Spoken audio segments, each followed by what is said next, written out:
আপনি গাড়িটা নিয়ে আসলেন, জাস্ট আপনি গাড়িটার সাথে এটা প্লাগে আপনি অ্যাপ থেকে সিলেক্ট করতে পারবেন যে আপনি কত মিনিটের জন্য চার্জ করবেন অথবা কত কিলোওয়াটে। জাস্ট আপনি একটা কফি শেষ করতে করতেই আপনার গাড়ি ফুললি চার্জ হয়ে যাচ্ছে। আমরা যদি ভবিষ্যতের কথা বলি, বৈদ্যুতিক গাড়ি হচ্ছে আমাদের ভবিষ্যৎ।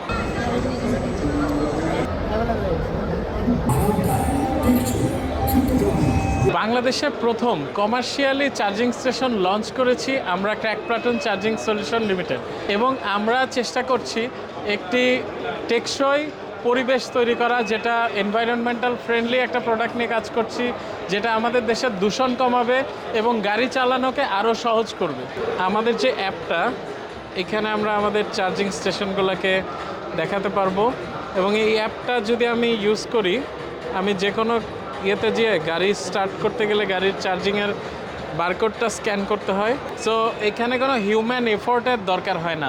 আপনি ধরেন একটা গাড়ি নিয়ে আসলেন, এরকম আমরা একটা ডেমো দেখাচ্ছি, আপনি কত মিনিট চার্জ করতে পারবেন, কত কিলোওয়াট অথবা কত টাকার, এই তিনটা মোডে আপনি চার্জ করতে পারবেন। সো চার্জ হয়ে গেলে অটোমেটিক আপনার ফোনে নোটিফিকেশন চলে আসবে অটোমেটিক। সো আপনি তখন চার্জার খুলে মেশিনে লাগিয়ে বের হয়ে যাবেন। জাস্ট আপনি একটা কফি শেষ করতে করতেই আপনার গাড়ি ফুললি চার্জ হয়ে যাচ্ছে। That's very interesting. আমরা ডিসি চার্জিংয়ে 20 থেকে 30 মিনিটে একটা গাড়ি 0 to 100% চার্জ হওয়া সম্ভব, এবং আমাদের রেঞ্জে 120 থেকে শুরু করে 180, 60 কিলোওয়াট সব মডেলের ডিসি চার্জিং স্টেশনই আমাদের আছে, এবং আমরা এই সংখ্যাটাকে আরও বাড়িয়ে নিতে চাচ্ছি। আমাদের চার্জিং ম্যাপে দেখা যাচ্ছে যে ঢাকা থেকে আমরা যদি কক্সবাজার পর্যন্ত যাই, একজন গ্রাহক ঢাকা থেকে স্টার্ট করলে কক্সবাজার পর্যন্ত তিনি ডিফারেন্ট ইন্টারভ্যালে আধা ঘন্টা 1 ঘন্টা পরপরই একটা করে চার্জিং স্টেশন সে পেয়ে যাচ্ছে। আমরা বাংলাদেশে সবথেকে প্রথম বৈদ্যুতিক গাড়ির চার্জিং স্টেশন নেটওয়ার্ক নিয়ে কাজ করছি। এখন পর্যন্ত আমাদের গ্রাহকের সংখ্যা 1000-এরও বেশি। অল্প অল্প করে দেখতে দেখতে অনেকগুলো ব্র্যান্ড বাংলাদেশে বৈদ্যুতিক গাড়ি নিয়ে কাজ করছে।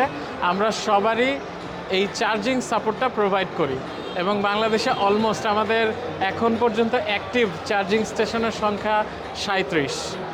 আর সবথেকে বড় কথা কি, কনভেনশনাল বা প্রচলিত যে তেলের গাড়িগুলো আছে তার থেকে এই গাড়িগুলো অনেক বেশি স্মার্ট, পরিবেশ বান্ধব এবং সাশ্রয়ী। সার্বিকভাবে একটা তেলের গাড়ি মেনটেন করতে গেলে আপনাকে যে খরচ করতে হয় তার হয়তো 1/10 খরচে আপনি একটা গাড়ি 1 বছর মেনটেন এবং চালাতে পারবেন। চার্জিং স্টেশন করার ক্ষেত্রে অনেকে এখন আগ্রহ প্রকাশ করছেন। সো চার্জিং স্টেশন করার ক্ষেত্রে তাকে শুধু একটা মেশিন পারচেস করতে হবে, এইটার এগেনস্টে একটা লাইসেন্সের দরকার হয়, ইভি চার্জিং স্টেশন লাইসেন্স। এটা যে কেউ নিতে পারে, এখন এটা পাওয়া খুবই সহজ, এবং এইটার জন্য গভর্নমেন্ট এখন কোনো ফি নিচ্ছে না। সো এই জায়গাতে খুবই ভালো একটা অপরচুনিটি রয়েছে, এবং তৃতীয়ত এটা জায়গা খুবই কম লাগে। আপনি হোয়াটএভার, আপনি পেট্রোল পাম্প হন, আপনি কোনো শপিং মলের ওনার হন, আপনার যদি কোনো গ্যারেজ থাকে অথবা হাইওয়ে, রেস্টুরেন্ট, হসপিটাল, যে কোনো জায়গাতে এই ইভি চার্জিং স্টেশনটা করা সম্ভব। শুধু গাড়িটা গিয়ে ওখানে পার্ক করা গেলে এবং বের হয়ে আসতে পারলেই ওই জায়গাতে ইভি চার্জিং স্টেশন করা। ইভি চার্জিং স্টেশন করার ক্ষেত্রে এসি চার্জিং প্রায় 4 লাখ টাকার মতো খরচ হয়। এর ওপরে ডিসি চার্জার রয়েছে, এটা অলমোস্ট বিভিন্ন দামের রয়েছে, এটা ডিপেন্ড করে কত কিলোওয়াট তার উপরে। সানবিট সব দিবে সামাল। সানবিট ম্যাজিক প্রেস ডিশওয়াশিং এর মাথা ঘোরানো সলিউশন।